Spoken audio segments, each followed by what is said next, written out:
Bueno, buenas tardes, muchas gracias a todos por estar, vecinos, compañeros de viaje, gente de teatro, amigos de toda la vida, amigos del colegio que están acá.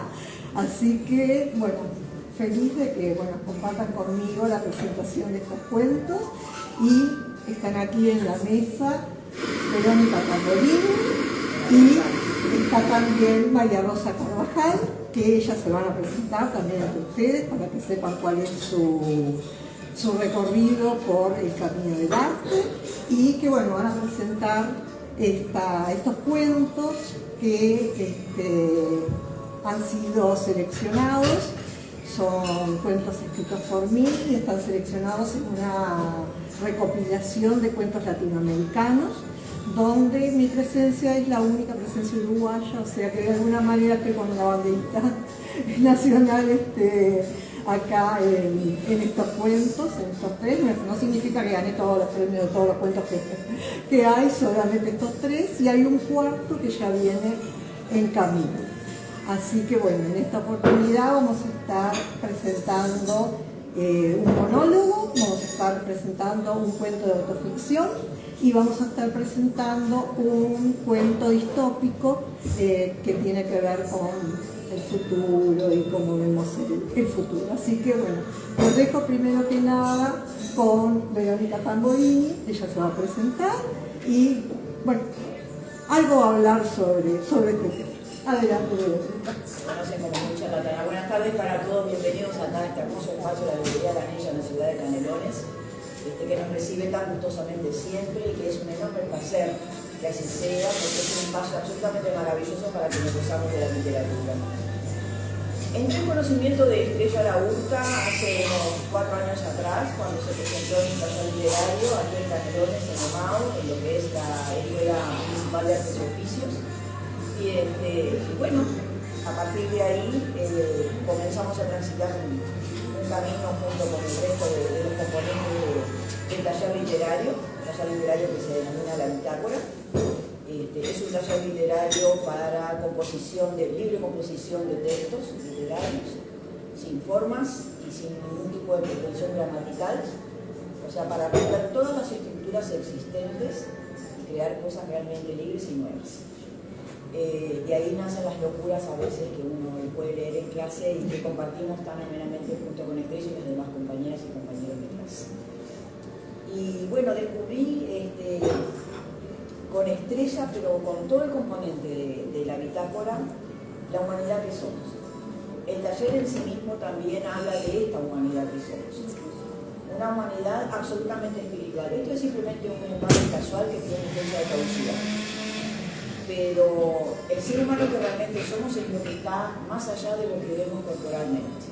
Ahora, quienes practicamos las artes sabemos muy bien que dejamos una huella, dejamos un espacio, dejamos una parte de nosotros mismos en los tiempos que vendrán. Parece raro decirlo de esa manera, una parábola, pero esa sí se cumple de esa manera, es una parábola.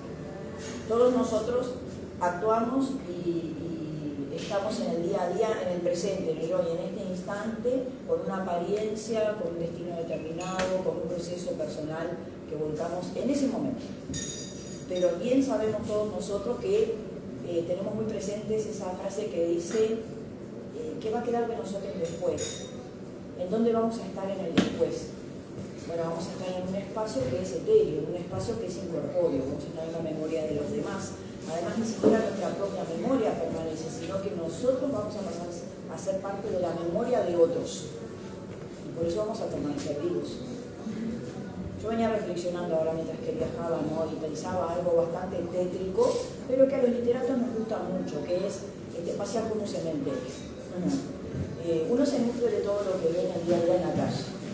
Primero que nada, un artista, sea cual sea el arte que difunda o que practique, es un enorme y gran observador de la vida fuera de su cuerpo. De eso se nutre.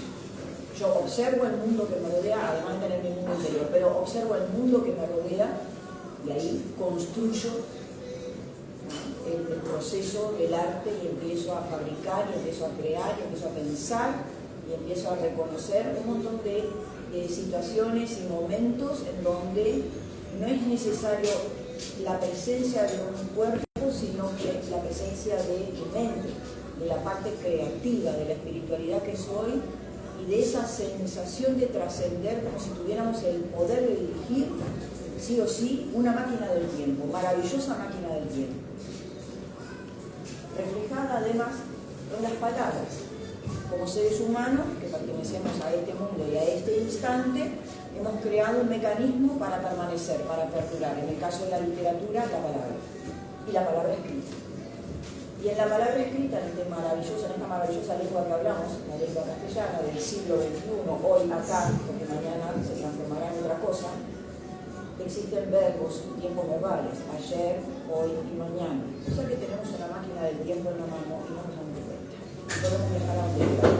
Vamos a proyectar hacia el futuro, vamos a viajar al pasado, o vamos a ser contundentes con el presente. Y hablando de ese recorrido de cuando uno va a un lugar un poco más severo y lúgubre, a recordar cómo es un campo santo, por decirlo con otro tilde, uno lee lo que está escrito en los diferentes espacios. ¿Y qué lee? La memoria que otros dejaron para la memoria de que se fue. Sin lugar a dudas. O sea, siempre van a estar leyendo el amor, la propagación, el recordatorio, para que el que venga después, porque el que puso la inscripción también ya se fue. Entonces vamos nosotros que estamos en este presente y ahí empezamos a construir un camino en esta máquina del tiempo que nos permite viajar, imaginar, investigar, porque también las artes comienzan siendo una forma absolutamente natural, antropológica, díganlo con la filosofía que ustedes quieran decirlo, ancestralmente, hasta donde podemos llevar nuestra memoria y conocer. Comienzan siendo esa libre expresión maravillosa de ser felices, expresando un interior que queremos que los demás vean, que no lo expresamos en la normalidad del día a día, es especial, es distinto, sugiere un estadio de empatía, sugiere un estadio de estar al mismo nivel emocional que el otro que lo recibe, y el otro que lo recibe sabe que es así. Entonces, por eso son maravillosas las prácticas de las artes. Cuando nosotros nos trasladamos a la lectura de un texto, nos pasa eso, ¿no? El escritor nos está dando el permiso de entrar en su vida, a través de un personaje, a través de una ficción, no importa, pero ahí está el escritor. Y puntualmente en este texto, el que yo elegí no para comentar, sino simplemente para leerlos, y después de la introducción voy a leer el texto, y el texto por sí mismo va a redondear esta conversación filosófica que tenemos. Aparece que cómo podemos engañar al presente, al hoy y al día a través de un texto literario que escribe, ¿no? Pero nunca escapamos a la realidad que somos, por lo tanto siempre el buen lector, el que está en la misma sintonía, nos va a leer y nos va a descubrir. Son los escritores detrás de los personajes.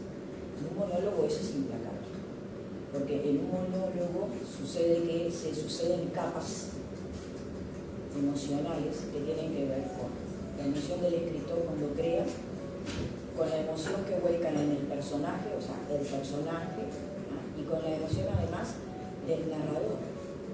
Y entonces en un monólogo los tres convergen en un mismo punto. Piensen ustedes que el personaje que normalmente está nombrado en una tercera persona o narrado en una tercera persona pasa a ser un yo inmediato, una primera persona. Y debajo de ese narrador y de ese personaje está el escritor. No escapa, el monólogo es algo tan confesional, si es que tenemos el placer de conocer al escritor que lo compuso, que quienes gozamos de estas lecturas y tenemos cierta amistad o un nivel de entendimiento con la persona que compuso, de inmediato hacemos feeling, de inmediato quedamos atrapados con la otra persona y decimos: esta es la persona que compuso esta parte. Es maravilloso. Después sí, por supuesto, todo lo que son las artes evolucionan de la libertad total y en un momento hacemos un clic y se convierten en disciplinas. Bueno, nos hasta dónde, porque en determinado momento quien crea arte tiene que romper con todas las disciplinas, las escuelas y las instituciones previas para con este poder crear. En este monólogo que se llama Pudor de Estrella a la Ducha, seguramente encontré a mi compañera Estrella, una compañera que ya es una compañera de vida en muchas situaciones, porque somos mujeres con la misma edad, porque tenemos una misma escuela de experiencia tanto en la calle como en la vida y en la educación formal. Y bueno, porque coincidimos en este punto de la vida. Mañana no sé dónde estaremos ninguna de las dos. Hoy estamos acá en Ganella y voy a dejar entonces para ustedes la lectura de este monólogo, de esta narración determinada que está acá en la primera página del libro, que se llama Confesiones a la deriva 1.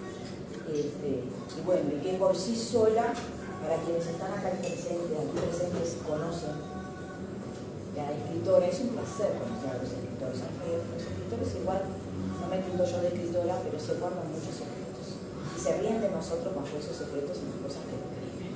Dicen, ay, mira, fulano de tal piensa que esto lo escribí en tal lugar porque me conoce, y el tipo estaba en el otro extremo del mundo haciendo otra cosa muy distinta. Así que permítanse el placer de ser engañados una vez y que no les duela. Pudor. Todo empezó la noche en que vino el ángel, porque me visitó un ángel oscuro, sin luz. Golpeó la puerta, bajé a abrirle, estaba ahí. Lo dejé entrar y subió las escaleras conmigo. Se sentó a la orilla de la cama, a mi lado. Habló de cosas que yo no entendía. Habló durante mucho tiempo, mucho. Me dijo que Montevideo estaba lleno de cadáveres caminando sin darse cuenta de que estaban muertos. Así empezó a hablar del dolor y ahí empecé a entender y me hizo una pregunta extraña. ¿Cuál es el lugar del cuerpo donde no puedes llegar con la mano extendida? ¿Cuál es? Es fácil. Yo le contesté enseguida. Acá mirá, en la espalda. No llego, por más que quiera no llego. Entonces, en ese mismo lugar, el ángel me hundió el dedo índice con fuerza, se acercó y me dijo al oído: ese es el lugar donde te clavan el puñal del engaño. Y después salís a la calle pidiendo por favor que alguien te lo arranque de una y te lo entierre hasta el final. Miré la espalda del ángel, tenía un puñal enterrado. Cuando se lo fui a sacar, me tomó la mano con fuerza y la apartó. No me atreví a intentarlo otra vez. Esa noche el ángel se durmió a mi lado y me percaté de que estaba muerto. Y me di cuenta de que mi cuerpo también estaba muerto. Cuando desperté ya no estaba. Me levanté para buscarlo y fue entonces cuando empecé a sangrar. Sangraba mucho, pero no me asusté. Mi casa está llena de espejos grandes por todos lados. Entendí de que toda la vida me miré en los espejos de frente, solo de frente. Me miré en el espejo de frente.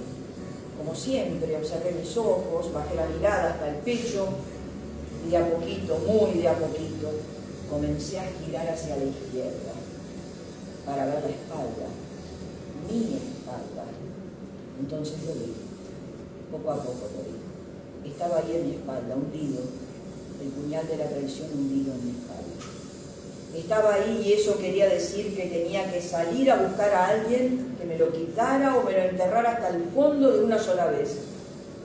Me quedé paralizada y pensé, ¿qué pasa si me acostumbro al dolor y lo dejo ahí y me olvido? Pero me acordé de alguien que tiene un puñal igual en la espalda y hace 20 años que vive con él y duerme con él, que agoniza con él, y no quise sentir lo mismo. Salí a la calle y caminé, y no encontré a nadie a quien pedirle que lo sacara. Pensé que el ángel podía volver, pero no sé dónde está. Y el resto de la gente, como ustedes, como todos, piensan que estoy loco. Mientras tanto la herida se abusana y duele y se extiende. Así se extiende y lastima y duele. Y llega el momento en que no se puede más.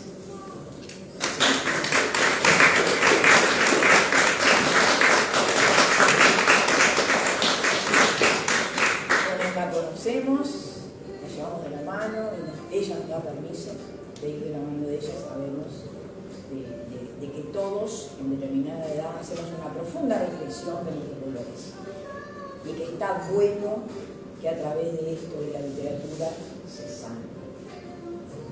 Ha dejado de doler. Me alegro. Muchas gracias. Gracias. Muchas gracias, Verónica. Bueno, ahora yo voy a invitar a Lucía del Grupo Eslabón, que está acá acompañándonos, para que nos lea uno de los cuentos distópicos, Autómatas Configurados. Es el que le gusta más a la gente joven, así que por allá veo unas chicas, si quieren venir un ratito a escuchar un cuento futurista de un futuro que yo imagino y que no veo muy lejano. Así que bueno, los invito a que escuchemos a Lucía, que ella es parte del Grupo Eslabón de aquí de Canelones. Y bueno, un placer siempre contar y ver al grupo, que se van prontamente para España a representar a Uruguay. Así que bueno, tenemos el placer de tenerla a Lucía hoy acá con nosotros. Y bueno, yo la gran alegría de que lea este pequeño piloto. Gracias a vos por la invitación, me encanta leer un cuento distópico. Este cuento se llama Autómatas Configurados. Soy la encargada de configurar los diferentes parámetros de los úteros en la granja de procreación de jóvenes humanos en el norte de la zona 24 del planeta. Es de vital importancia que todos los sensores se encuentren en perfecto funcionamiento para no alterar la producción de los nuevos humanos sintéticos que están gestándose para habitar Tierra 9356, uno de los planetas dentro de los universos convergentes. Mi código de referencia es humano neutro E6273213BPSGPN9781-2453 y mi código genético es el del grupo 9123533 de los 10 millones que se encuentran activos sin secuencialidad. Resido en la estación WK y vivo en el año 2323. Mi reporte correspondiente a las 26.280 horas es el que se inicia en este momento, conectándome a la matriz gamma mediante las neuronas aferentes situadas en la raíz central del cerebro correspondiente a mi código de referencia. Concluyo reporte y doy recibo de las instrucciones que me fueron asignadas. Espero confirmación para volver a mi estado de vigilia consciente recreativa. Geolocalizador ajustado. Viaje en proceso. Reconocimiento óptico del centro de recreación afirmativo. Conectándome al centro de recreación mediante las neuronas frontales correspondientes a mi código de referencia a las 26.283 horas. Activadas 3 horas de conexión y su finalización a tiempo. Concluyo actividad recreativa y reporto mi nivel de actividad cerebral y neuronal. Espero confirmación para volver a mi estado de descanso profundo, sueño alfa inducido. Geolocalizador ajustado. Viaje en proceso. Reconocimiento óptico del centro de descanso profundo. Conectándome al centro de descanso profundo, sueño alfa inducido, mediante las neuronas tegmentales ventrales correspondientes a mi código de referencia a las 26.286 horas. Activadas 3 horas de conexión y su finalización a tiempo. Concluyo actividad de descanso profundo, sueño alfa inducido y reporto mi nivel de actividad cerebral y neuronal.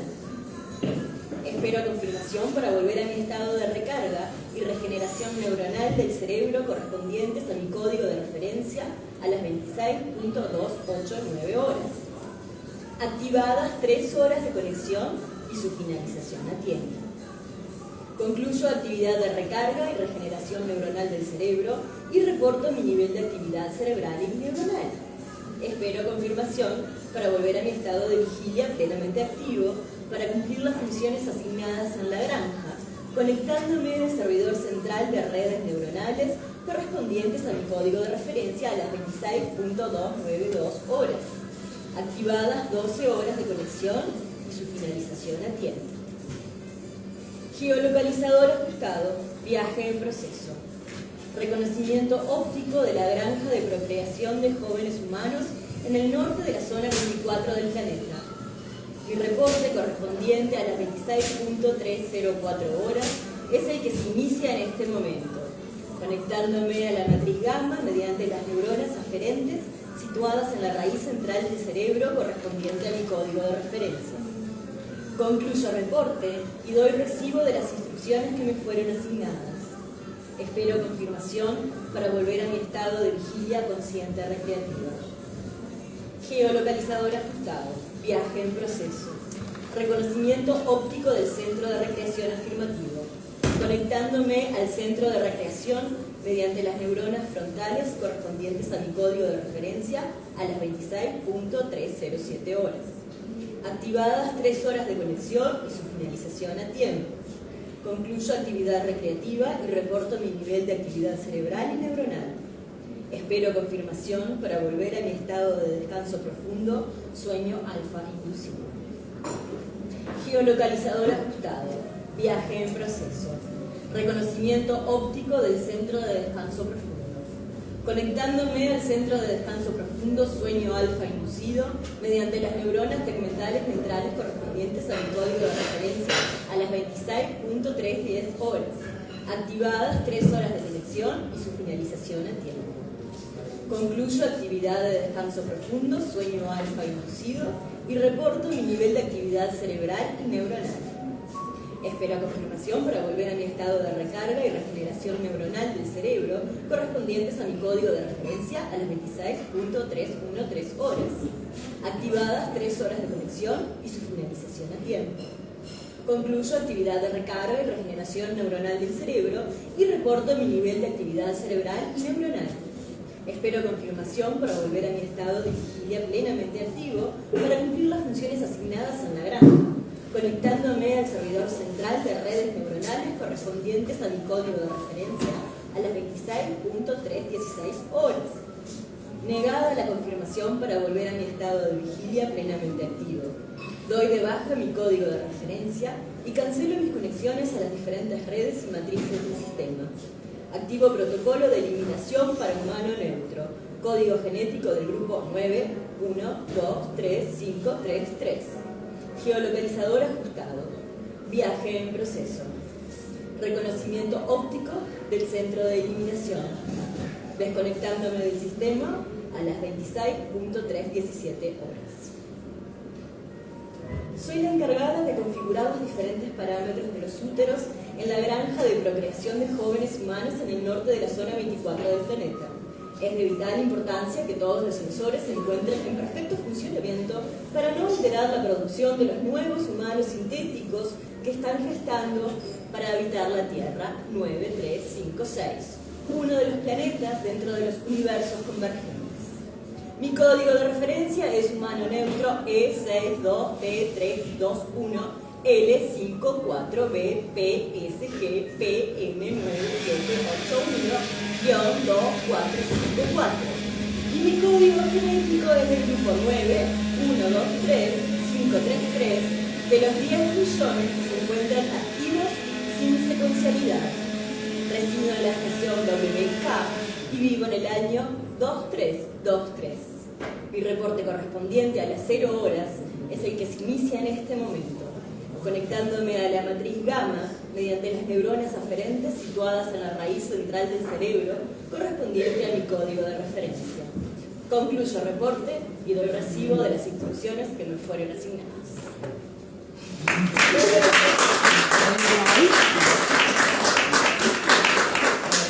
Por ahí llegó mi hijo también, así que una alegría.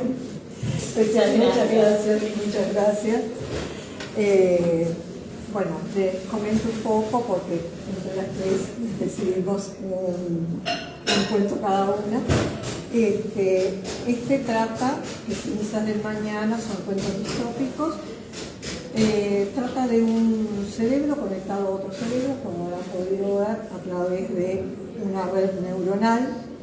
Ya no tenemos cuerpo, ya somos simplemente seres que nuestras conexiones neuronales nos permiten vivir un cierto tiempo que dura una cierta cantidad de horas y hasta ahí llegamos y después alguien más con un cerebro nuevo nos reemplaza. Ese es el futuro oscuro que vislumbro y que veo para hacernos pensar un poco más en las realidades, ¿no? Difiere mucho del resto de mis compañeros latinoamericanos que están en el libro, pero bueno, quería que ustedes conocieran esta. Es el único uruguayo. No tenemos otros compañeros que hayan participado. De repente sí escriben cuentos distópicos, pero no tenemos otro en esta colección, por lo menos. Le voy a dar la palabra a María Rosa Carvajal, gran amiga de muchos años y presidenta de la Asociación de Críticos Teatrales del Uruguay, perdón, de Críticos Teatrales del Uruguay, y ahora no lo está ejerciendo, pero sigue siendo una de nuestras referentes en cuanto a teatro, y los que son asiduos al teatro o que son gente de teatro, como el caso de Lucía, saben que siempre está presente en todos los rincones de Montevideo y del Uruguay.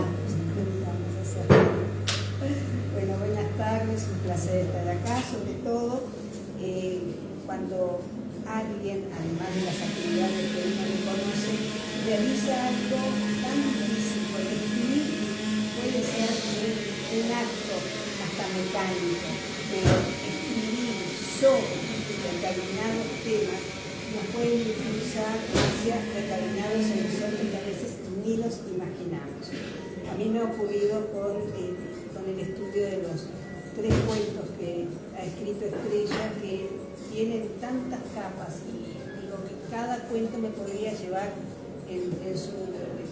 debido a su estructura en lo que podría ser un análisis más de 3 horas, porque empiezan a fluir ideas y las capas subyacentes que están debajo de cada relato nos pueden llevar incluso a pensar muchas cosas cercanas, y esa misma nos va llevando a otra, y son páginas inacabables de todo lo que la mente humana y desde el sentimiento y desde la sensibilidad puede llegar a escribir.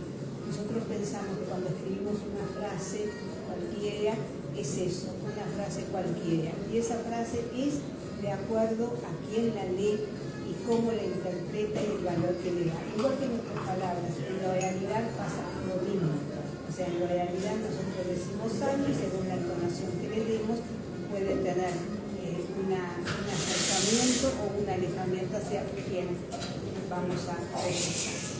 Bueno, yo he encontrado en el trabajo que ha hecho Estrella Laurta, nos proyecta en estos 3 cuentos a 3 universos diferentes dentro de lo que es el relato. Ella trabaja 3 estilos, 3 formas y 3 miradas sobre los distintos paisajes habitables in situ o en sentimientos y pensamientos. Un escritor tiene que sortear 5 dificultades para escribir y hablar complejo. Tener coraje para contar la verdad que trata de ocultar. Inteligencia para reconocerla y sacarla a la luz. Arte para saberla manejar como la mejor arma. Criterio para elegir o permitir aquellos cuyos manos darán eficacia a ese trabajo, y la suficiente astucia para definir sus propósitos en la escritura. Esto es la generalidad de lo que presentan los 3 cuentos. Ahora en específico yo voy a leer Andate y no vuelva nunca más, que forma parte del libro que se llama Verdades de papel, que es que también digo, es un tema de autoficción, y nosotros sabemos que la autoficción es eso, la biografía de pronto nuestra enmascarada por la ficción. O sea, nosotros estamos contando, pero estamos engañando a la vez. O sea, A su vez es un cuento con un autoengaño que nosotros sabemos y lo vemos y lo percibimos, pero el otro que no nos conoce demasiado no sabe si lo que está viendo o lo que está escuchando es la realidad del hecho mismo o si lo que está escuchando es algo que yo no termino de decir del todo, pero que comienzo a devanar el ovillo a partir de esa pequeña puntita. Eso queda siempre para el exterior del trabajo. Andate y no vuelvan nunca más. Despertar es siempre un renacer, es volver a la vida consciente, a reconocerme y reconocer los objetos y el entorno que me rodea. Tengo por costumbre esperar para abrir los ojos. Me gusta escuchar antes de ver. Una vez que abro mis ojos, el oído pasa a un segundo lugar. Siento el trinar de los pájaros más fuerte que lo generalmente habitual. Estiro mi cuerpo y me dispongo a girar hacia la izquierda, buscando esos 5 minutos más que alimentan mi pereza matutina. Es en ese movimiento prácticamente mecánico de cada mañana que me doy cuenta que la sábana no está y que en lugar del mullido colchón hay arena bajo mi cuarto. ¿Seguiré dormida? Ayer me acosté en mi cama porque me estoy despertando sobre la arena. Sigo con los ojos cerrados, pero no por el mismo motivo. Dejo de lado la pereza y una angustia se va apoderando de mi respiración entrecortada y de mis dedos rasgando la arena. Tomo valor, incorporo mi espalda hasta sentarme sin dejar de tocar con mi mano la arena. Escucho nuevamente los pájaros y lentamente abro los ojos. ¿Dónde estoy? Es una playa con el mar inmóvil. Giro la cabeza y descubro que estoy rodeada de esa misma playa. ¿Por qué digo de esa misma playa? Porque la recuerdo mis ojos viendo ese pedazo de mar en aguas dulces. Ese pedazo que se repite uno tras otro, rodeándome y que es parte de una fotografía que saqué allá por febrero del 2011. Me levanto, siento la arena en mis pies, lo mío es el placer de estar en la playa, placer que disfruto de niña, pero nunca como aquel verano, el de la foto, el que ahora su imagen sin movimiento me rodea. Un mar paralizado como en la foto.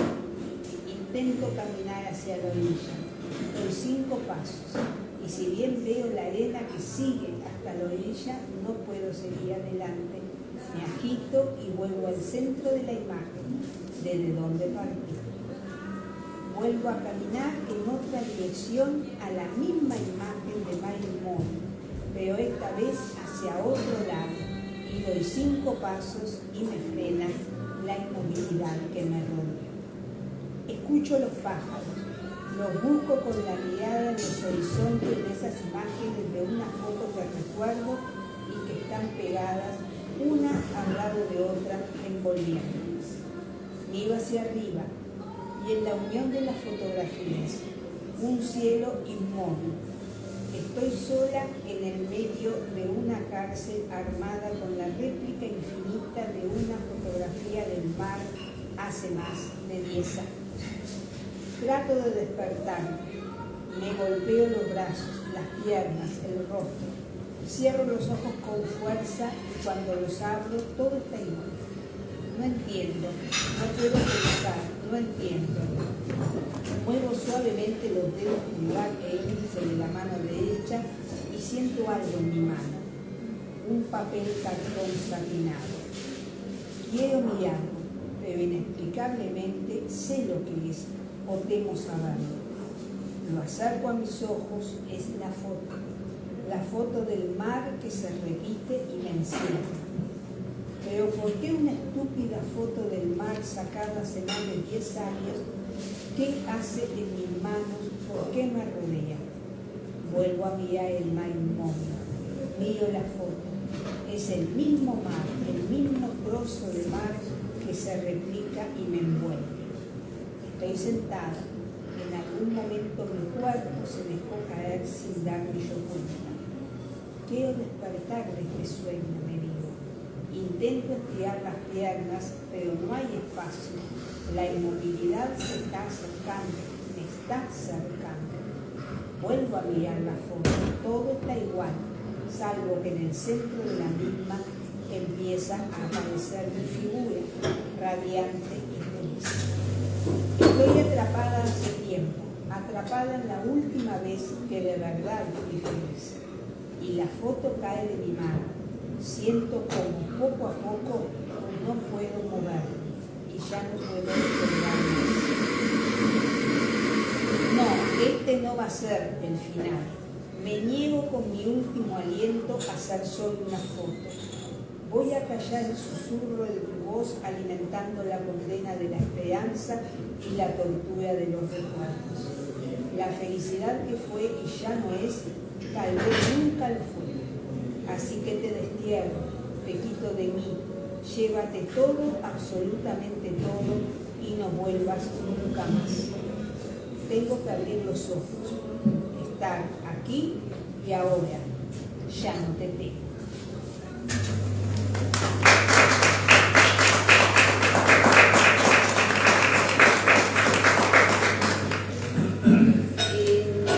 Andate y no vuelvan nunca más. Uno define a través del título, decía Humberto Eco, algo que es muy interesante, ¿no? Porque ese título, que es tan creativo, nos define lo que después vamos a seguir escuchando o leyendo.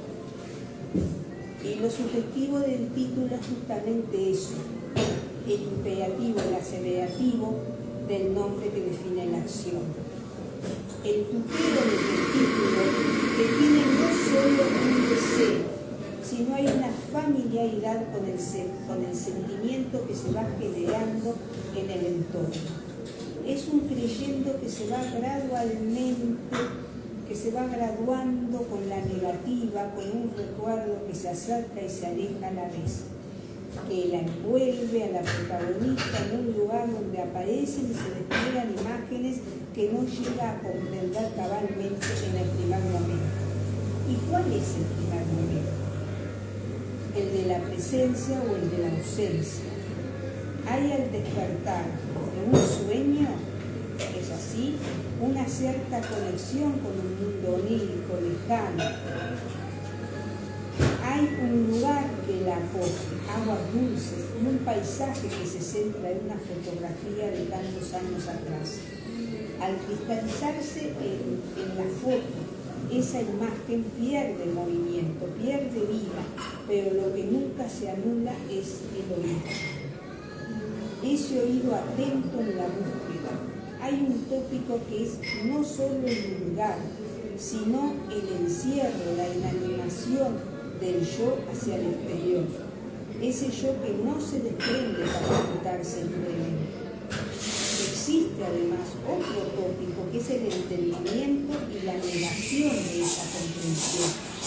Al no comprender, no tiene habilitado el pensamiento con la claridad que lo espera, y de esta manera no se abre un camino hacia la afuera.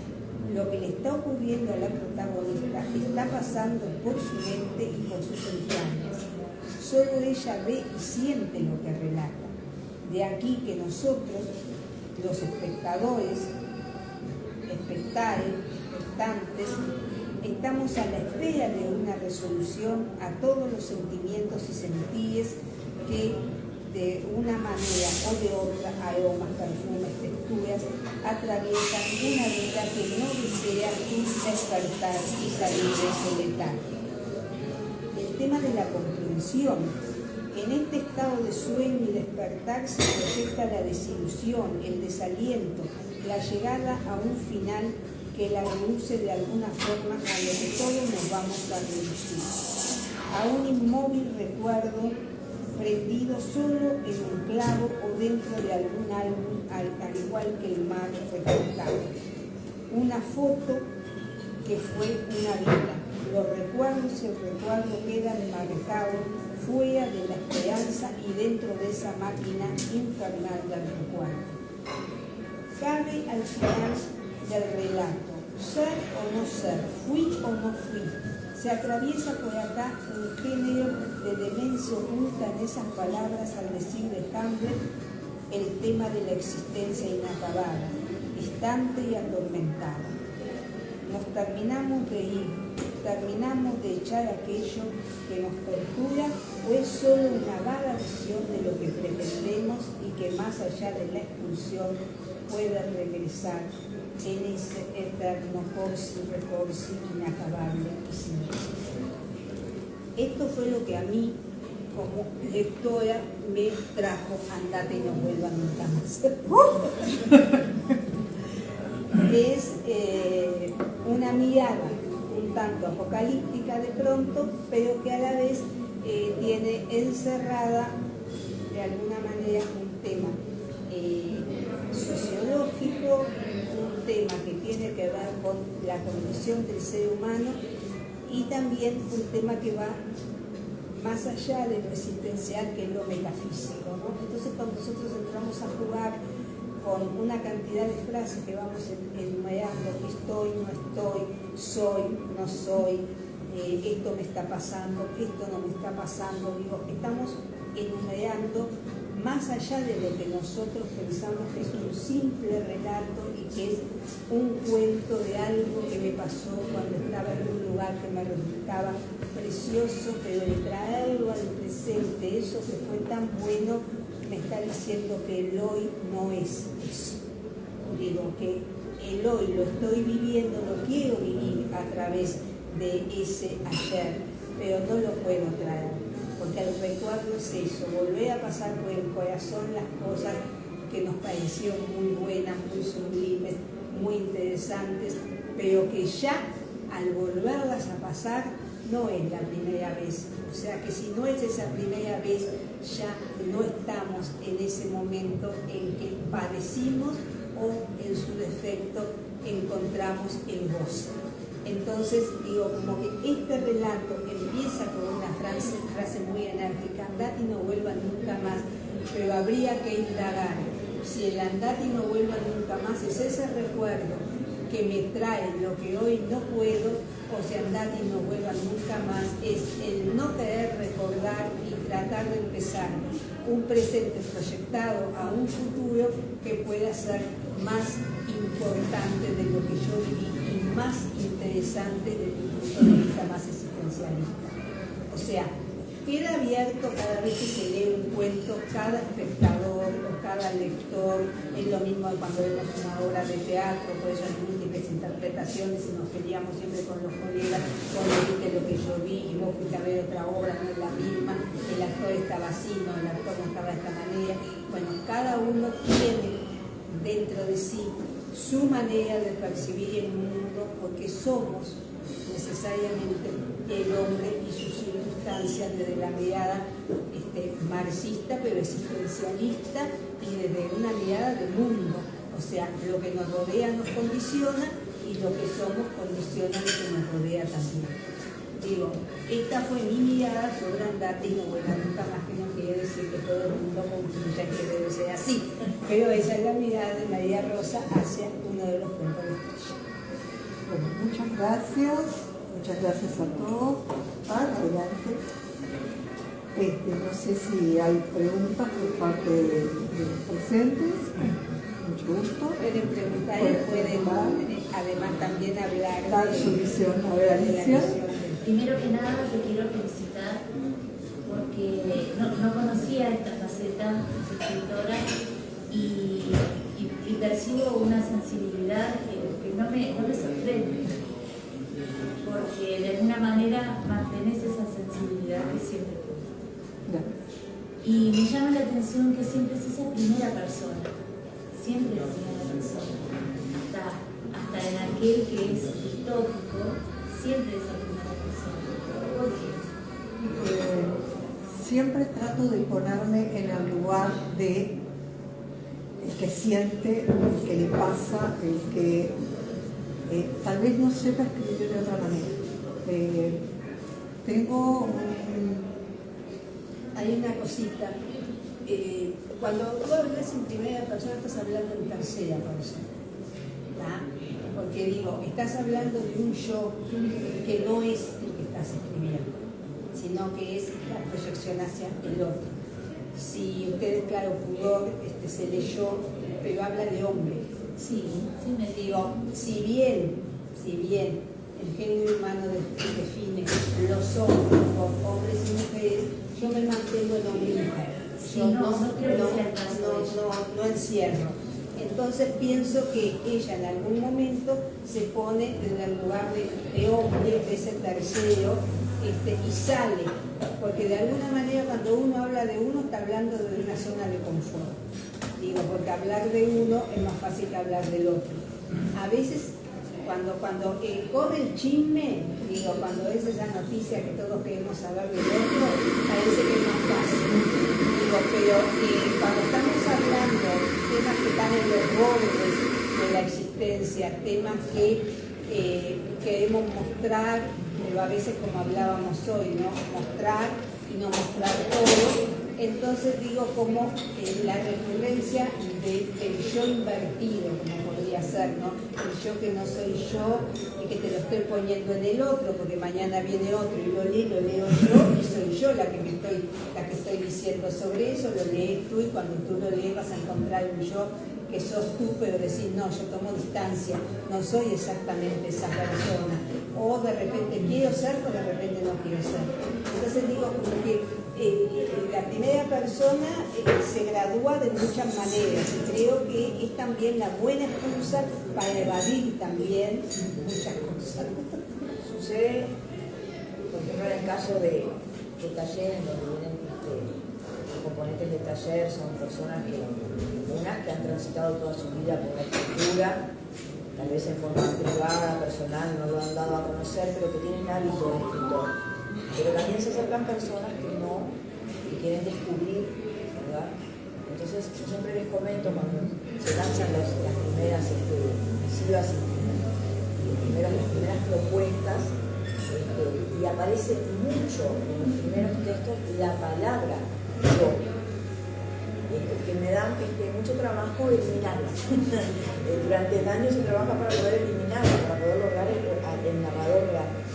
Pero también está bueno aclararle a quien comienza por este camino que los primeros textos que nosotros hacemos son llamados confesionales.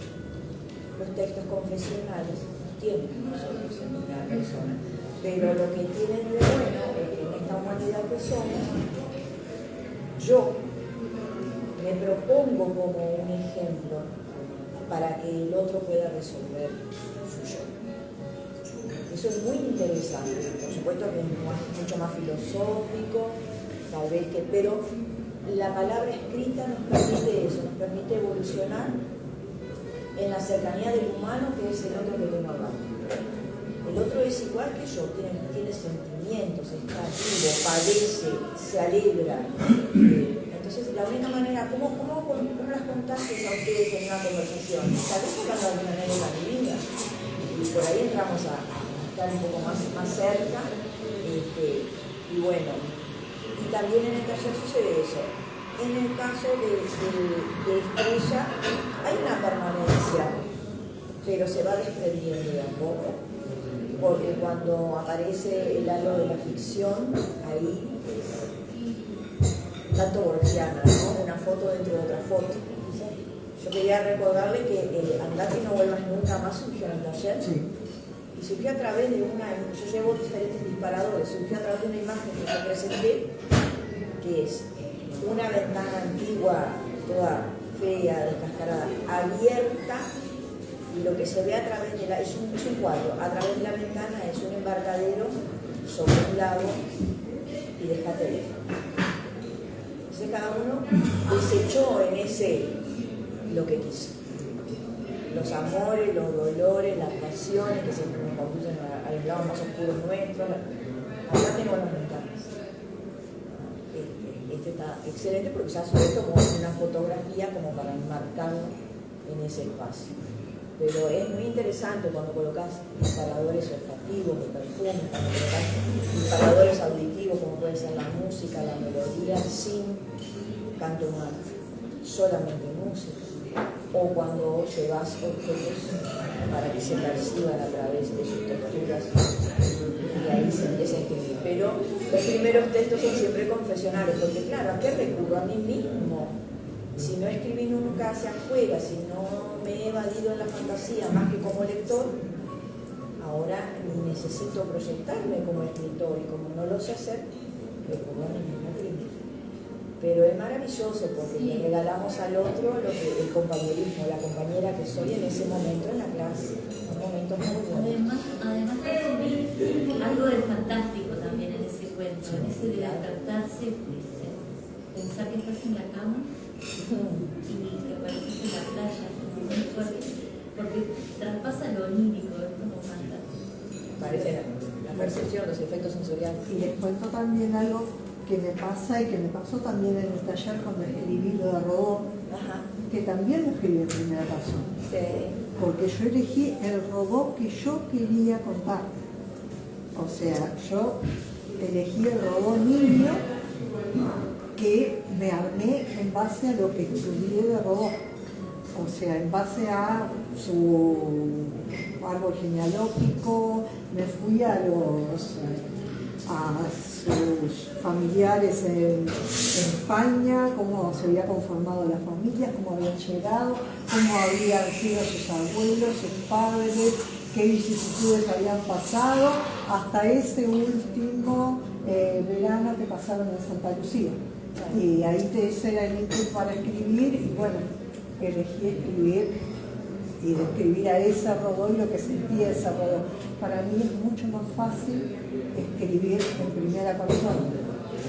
Y creo que también tiene que ver con que durante mucho tiempo escribí teatro y cada una de las personas habla por sí. Entonces es tal vez una cosa a profundizar, en cambiar a escribir en tercera o no, capaz que eso sea distintivo. De alguna manera los actos confesionales tienen mucho de misticismo. Digo, yo pecador me confieso a mi padre, digo, es muy místico el hablar de uno, digo, no es solo aquello de el ególatra que habla solo de él, no pasa por el tema ego, por el yo, sino que pasa por la proyección de eso, ¿no? De sacar dentro de uno cosas que uno deja conocer, como decíamos hoy, y de repente otra las deja guardadas para otro momento o no las da a conocer nunca, ¿no? Pero digo, eso del acto de confesión es una cosa muy, muy primaria del ser humano, ¿no? Viene desde el día de que nos bautizan, ¿no? Pero digo, el rezo está clarísimo, ¿no? Que empieza con el yo, no dice fulana pecadora, dice yo pecadora, o sea, yo me pongo como figura central de eso que está ocurriendo y yo me autotitulo pecadora, mujer, todo lo que venga después, ¿no? Entonces digo, correrse, te podés correr, y yo uso, bueno, las críticas se usan mucho en nosotros, ¿no? Yo no voy a poner, yo pienso, digo, nosotros vemos, nosotros pensamos, hablamos siempre en la segunda persona del plural, porque si no sería yo fulano, ¿no? Digo, pero cuando hablamos desde otros lugares, digo, como proyectando otras cosas que no sea hablar de un tercero, entonces sí usamos la primera persona del singular, ¿no? Efectivamente nos conduce de inmediato a querer al otro, no sé si inocentemente o no, porque a veces puede ser inocentemente el acto de la escritura, más allá del mecánico, puede estar muy pensado, pero justamente mi pensamiento en ese momento transita por una zona tan profunda de mi personalidad y de mi persona, que toca al otro también en esa profundidad. O sea, hay diferentes niveles de tocar al otro cuando leemos un texto, pero poder tener un momento de evasión le permite al otro también evadirse, y eso es muy generoso. es un acto de generosidad. O sea, escribir. Por algo los microrelatos ahora se están poniendo de moda, porque están en primera persona. Entonces, es un acto generoso, muy generoso, abiertamente generoso. Claro, cuando estamos en la intimidad del proceso de un taller es doblemente generoso, porque se forma una pequeña comunión, hay una comunidad en donde la satisfacción se eleva a una plenitud distinta, o sea, es casi un acto de comunión, ¿no? Entre un grupo pequeño y selecto de personas que deciden entregar a los compañeros lo que escribieron en esa semana. Es como un brindis, ¿no? Es un brindis por la vida, más allá de lo que vos digas en el relato, no importa. La vida tiene todos los componentes. Es una gran celebración. Es una celebración. Nacemos y sabemos que vamos a morir. Así que en el medio están todos los componentes que vos quieras. Y en las puntas los misterios, que son los que más nos elevan a los artistas a proponernos obras. Porque el acto de los misterios es maravilloso. Y todos estamos en esa búsqueda, ¿no? ¿Qué somos? ¿De dónde venimos? ¿Hacia dónde vamos? Filosofía pura. No hay otra. Por favor. No sé si alguien más tiene alguna pregunta, algo que compartir. A mí me parece, desde el punto de vista de la información tan parada, es una especie como de terapia, ¿no? Y lo recomiendo. Igual. Escribir. Sí. Yo no voy psicólogo ni psiquiatra ni paso eso, ¿no? Pero me analizo, leo mucho a Lacan, y él mismo dice eso, ¿no? Que es una manera de expresarse y hablar conmigo mismo. Sí. Enfrentar el yo, el inconsciente no lo sabemos, el inconsciente es alguna cosa. Sí, sí. Y en ese momento hay cosas que no se pueden superar. Yo lo leí, a ver, lo escribí, y me pareció eso que algo parecido le pasó. Uno lo tiene metido adentro, y en un momento lo enfrenta y dice, bueno, chao, no te quiero ver nunca más, que me lo han dicho varias veces. Es eso, no trata. Hay un momento que se terminó la historia, ¿no? Puede vivir continuamente, que se satura, y eso le corta, viene, porque nadie puede borrar tan fácilmente. Pero yo lo veo así, y yo he leído mucho, pero siempre está como la primera persona, o ponen un personaje, o el tipo cuenta, ¿no? Yo en ese sentido me leí tu cuento, es que más me gusta. Pensar y pensarse a sí mismo, y Seguro, buscarse a y sí mismo. enfrentarse. Y después enfrentarse, buscarse a sí mismo en el interior, que lo primero, en el acto creativo, yo me desprendo de todo, me encuentro en un vacío, después tengo la necesidad de, y finalmente empiezo a investigar. Primero dentro y después afuera, y después recién creo. Y no A te mí olvides es una bipolaridad, ¿no? Yo me quedo escrito como que hablo conmigo mismo porque tengo una conciencia, no lo acepto y lo sé igual. Sí, sí. Igual, viste lo que pasó. Pero no te olvides que en el momento que vos estás pensando contigo, ¿no? En ese pensamiento, tenés una hoja en blanco y la respuesta que vos das es lo que vos escribís. Vos te contestás por medio de la escritura. Seguro que sí. O sea, la escritura es un mecanismo de respuesta a temores, a ansiedades, a momentos felices de nosotros. O Pero sea, bueno, leer que uno escribió, hizo esto, dijo, esto no lo voy a hacer. Y por eso. claro, bueno. La buena parte dice, ¿cómo puedo hacer? Todo es perfectible, digamos, Sí. somos Lo humanos. más lindo que nos puede pasar es cuando encontramos en algún cajoncito, adentro de algún libro, en un cuaderno viejo, algo que escribimos hace mucho, y lo lees y dices, ¿y esto lo escribí yo? Sí, eso pasa mucho. Porque te fascina Muchísimas ver veces qué pasa. tan actual es ese pensamiento, ¿no? Es decir, escucha, ya en aquella época pensaba de esta manera, ¿era yo esta persona? ¿Me desconozco? No. Entonces después empezás a reflexionar y decir, sí, soy yo. Que los tiempos no han cambiado. El otro día conseguí un libro de conferencia de ya. Digo, ¿para qué no escribe este tipo? 1916. Pero es que Mirá lo mismo que pasaba. No había teléfono celular, ¿no? a Disépolo le vamos a tener que dar la derecha siempre. Uf, interminable.